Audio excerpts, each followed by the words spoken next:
Сайн байцгаана уу? Та бүхэн өнөө орой сад гүүрүүгийн ярьдаг ярилцлагыг үзэх гэж байна. Сад гүүрэн нь одоо яг хөшин настай юм сахалтай хүн байдаг. Тэр хүн нарны тухай бүхнийг мэднэ. Тэгээ бас одны дурлахчилсан. Тэгээд бас йог хийдэг хүн байгаа. Түүний охин нь бас йог хийдэг. Тэд нар маш амжилттай гэр бүл бөгөөд тэд нэр голын хэрэг дээр суудаг юм аа. Тэгээд тэд од харж гатаа зогсдог хүмүүс юм. Тэгээ майхан бариад бас гал түлдэг гэж би сонссон.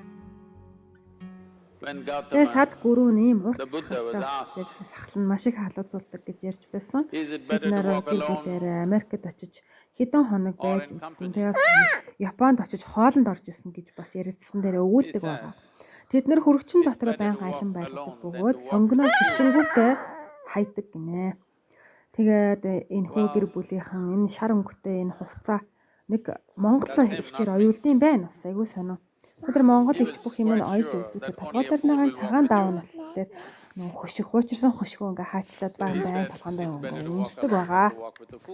Тэгээд энэ ахын маш их ухаантай зүйлүүд ярьдаг гэд бүр дэлхийд даяар алдартай болчихсон. Тэгтээ зарим ядуу орны хүмүүс бол энэ хүнийг мэддэг байгаа.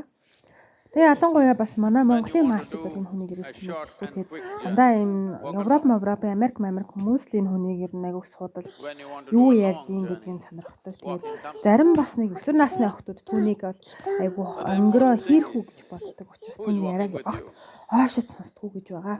Түүний зохион бүтээл Карма гэдэг ном нь бол хамгийн сүүлд гарсан хамгийн борлуулалт сайтай ном байна. Тэр номоор тэр бом төгрөг олсон байна.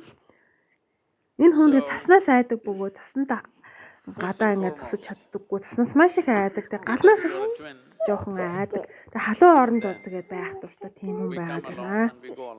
Тэгээ тэр энэ хүн бол яг үнэндээ бол 25 настай. Тэгээд харахад ингээд 40 юм шиг харагддаг. Яагаад 25 настай гэдгээ нуудлаг байгвал хүмүүс залуухан болохын дээрлэхүүл яана гэж боддог байна.